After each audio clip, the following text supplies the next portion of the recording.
আমাৰ বৰপেটা জিলাৰ এজন সুসন্তান, এই কদমগুৰিৰ এজন সুসন্তান শ্বহীদ নাজমুল হুছেইনৰ আত্মাৰ সদ্গতি কামনা কৰিছোঁ। অসমী মাতৃক, অসমী আইক সুৰক্ষা দিবলৈ গৈ মিজোৰাম সীমান্তত মিজোৰাম পুলিচৰ হাতত গৌৰৱ অনুভৱ কৰিছোঁ। এই বৰপেটাৰ মাটিত জন্মগ্ৰহণ কৰি, যে মাটিতেই জন্মগ্ৰহণ কৰি আজি ৰাজ্যখনৰ কাৰণে, অসমৰ কাৰণে, অসমৰ মানুহক নিৰাপত্তা দিয়াৰ কাৰণে, অসমৰ মাটি ৰক্ষাৰ কাৰণে আজি শ্বহীদ হ'ব লগা হৈছে। মই পৰিয়াললৈ সমবেদনা জ্ঞাপন কৰিছোঁ। আজি আমি আমাৰ প্ৰদেশ কংগ্ৰেছৰ সভাপতি ভূপেন বৰা ডাঙৰীয়াৰ নিৰ্দেশত আমাৰ জ্যেষ্ঠ বিধায়ক বসন্ত দাস ডাঙৰীয়াৰ লগতে মই আৰু আমাৰ জিলা কংগ্ৰেছৰ সভাপতিৰ লগতে কেইবাজনো কংগ্ৰেছৰ সতীৰ্থবৃন্দক ইয়ালৈ পঠাইছিল। আৰু মই যিহেতু ইয়াৰে বৰপেটা জিলাৰ এজন সন্তান, ইয়ালৈ আহিছোঁ।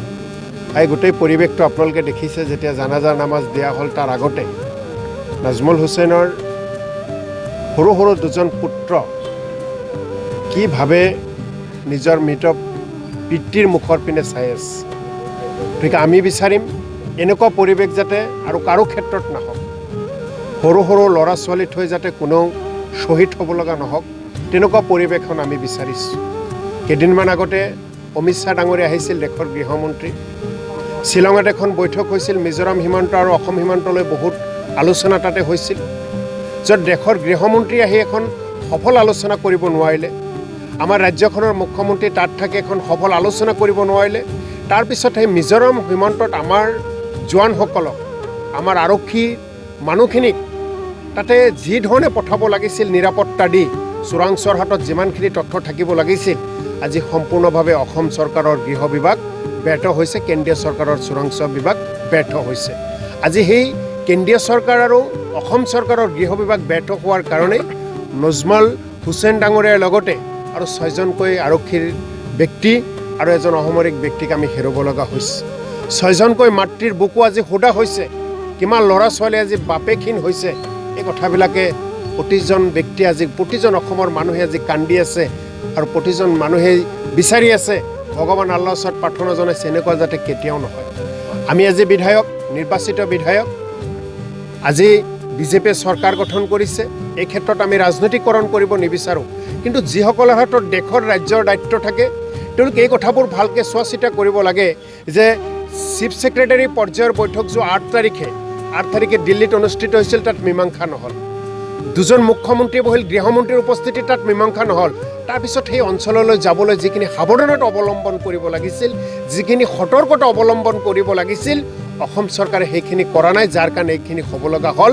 মিজোৰাম চৰকাৰৰ এনে পক্ষপাতিত্বমূলক হিংসুক ভাৱক আমি গৰিহণা জনাইছোঁ আৰু পৰৱৰ্তী সময়খিনিত অসম চৰকাৰৰ প্ৰতি, কেন্দ্ৰীয় চৰকাৰৰ প্ৰতি আহ্বান জনাইছোঁ, এনেকুৱা ঘটনা যাতে নহয়।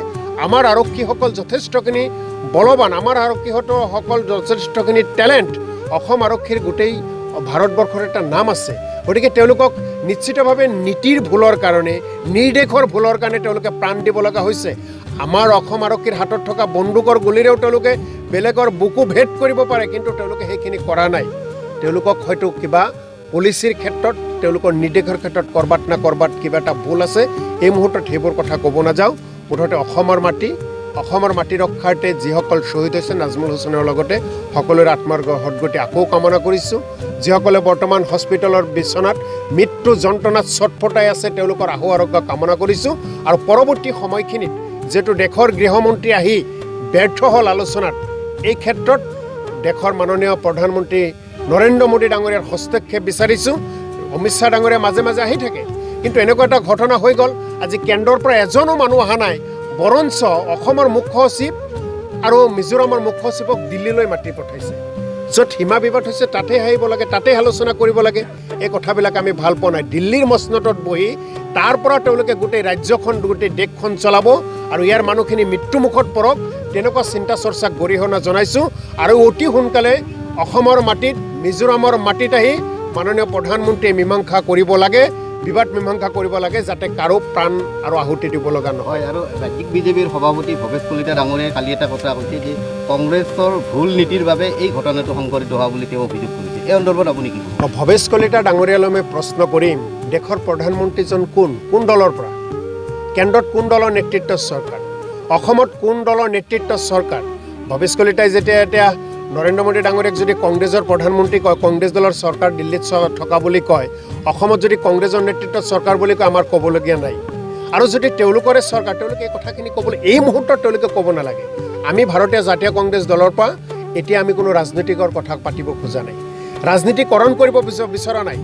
এই যে আমাৰ জোৱানসকলৰ আমি তেজৰ মূল্য বিচাৰিছোঁ, অসমৰ মাটিত অসমৰ জোৱানসকলক গুলীয়াই হত্যা কৰিলে সেই কথাবিলাক এবাৰ অনুতপ্ত বিজেপিয়ে কৰিব লাগে। তেওঁলোকে প্ৰতিটো মুহূৰ্তই তেওঁলোকে ৰাজনৈতিক লাভালাভৰ বাবে চিন্তা কৰে, কেনেকৈ অসমৰ চৰকাৰ গঠন কৰিব পাৰে, কেনেকৈ মিজোৰামৰ চৰকাৰটো NDAৰ অধীনত আনিব পাৰে, মেঘালয়ত কেনেকৈ চৰকাৰ গঠন কৰিব পাৰে, এই চিন্তা চৰ্চা তেওঁলোকৰ প্ৰতিটো মুহূৰ্তত আছে। যাৰ কাৰণে তেওঁলোকে কৈছে চৰকাৰ তেওঁলোকৰ দায়িত্ব তেওঁলোকৰ। এতিয়া কংগ্ৰেছলৈ তেওঁলোকে যদি দুখটো ঠেলি দিয়ে, যদি দায়িত্ব হাত সাৰিব খোজে, হ'ব নেকি? অসমৰ ৰাইজে, গোটেই ভাৰতবৰ্ষৰ ৰাইজে চাই আছে। গতিকে তেওঁলোকৰ ৰাজনৈতিকৰ কথাত উত্তৰ আমি ৰাজনৈতিকভাৱে দিব নিবিচাৰোঁ।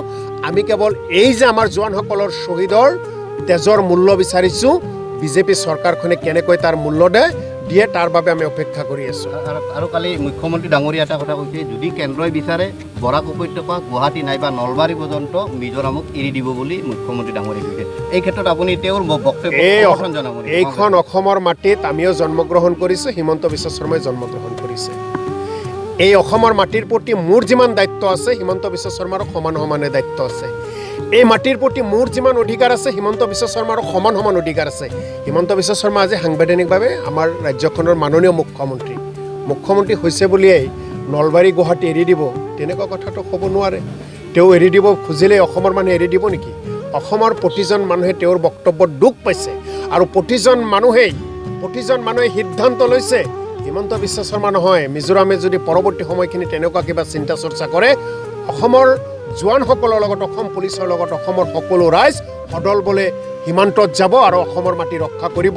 অসমৰ গুৱাহাটী আপুনি নলবাৰী এৰি দিয়াটো দূৰৰ কথা, 1 ইঞ্চি মাটিও আমি এৰি দিবলৈ দিয়া নহয়। তেওঁ নৰেন্দ্ৰ মোদীক, অমিত শ্বাহক তেওঁ সন্তুষ্ট কৰিব বিচাৰিছে। আমি নৰেন্দ্ৰ মোদী, অমিত শ্বাহক সন্তুষ্ট নহয়, অসমৰ মানুহক সন্তুষ্ট কৰক। এই জোৱানসকলৰ পৰিয়ালক তেওঁ সমবেদনা জ্ঞাপন কৰক, তাৰপিছতে বাকী চিন্তা চৰ্চা কৰিব।